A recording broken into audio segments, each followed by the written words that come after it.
قرآن مجید کی ایک آیت ہے جس کا غلط مفہوم لیا جاتا ہے، لا اکراہ فی الدین۔ تو اس کا جو مفہوم لیا جاتا ہے عمومی طور پہ وہ یہ ہے کہ دین میں کوئی جبر نہیں ہے، اور جبر سے مراد مذہب بیزار طبقہ یہ لیتا ہے کہ کسی قسم کا کوئی قانون اور کوئی ضابطہ جو مذہب عائد کرتا ہے وہ نہیں ہے۔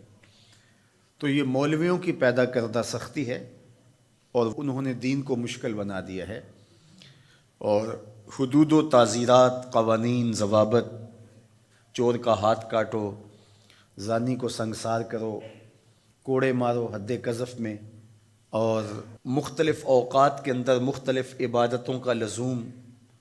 تو یہ کیا ہے جب قرآن کہتا ہے لا اکراہ فی الدین، دین میں کوئی سختی نہیں ہے، کوئی جبر نہیں ہے، جو مرضی کرو؟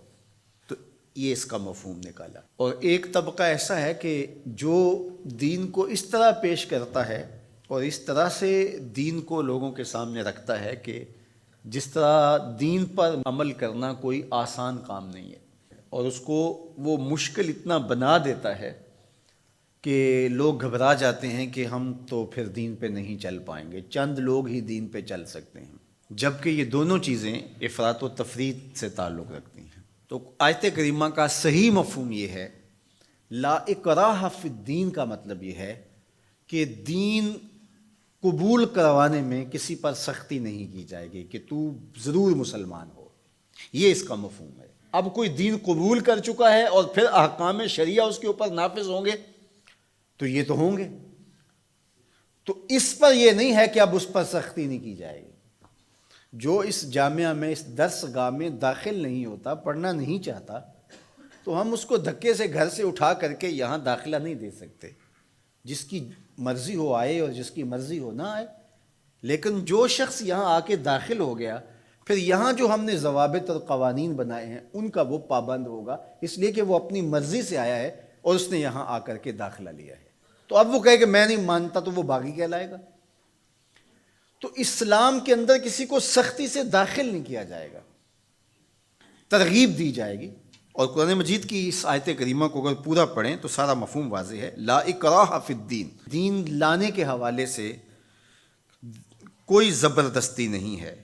قد تبین الرشد من الغی، ہدایت کا راستہ گمراہی سے ممتاز ہو کے واضح ہو چکا ہے۔ اب جس کا جی چاہے وہ ایمان لائے اور جس کا جی چاہے وہ کفر کرے، یہ اس کی مرضی ہے۔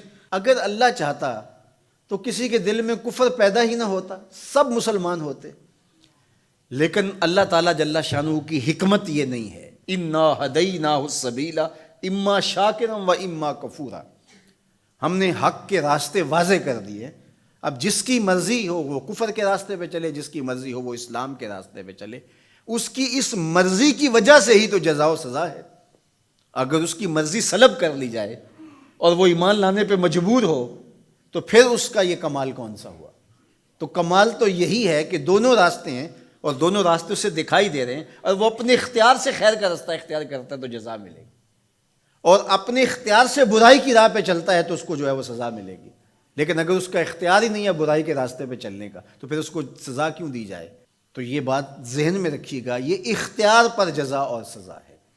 تو آیت کریمہ کا مفہوم یہ بتاتا ہے کہ جو چاہے وہ حق پہ آئے، اس پہ مجبور نہیں کیا جائے گا۔ باقی احکام شریعہ پر عمل پیرا ہونا تو یہ ایک امر آخر ہے۔ تو یہ سراسر نفسانی خواہش ہے کہ اسلام ہمارے اوپر کوئی پابندی نہ لگائے، جس طرح ہم چاہیں اس طرح ہی چلیں اور ہماری زبان پہ کلمہ بھی جاری رہے۔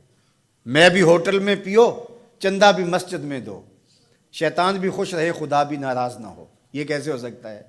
تو لا اکراہ فی الدین کا جو مفہوم لوگوں نے تراش لیا کہ اسلام کا کوئی ضابطہ قانون ہم قبول نہیں کریں گے، ہم خواہش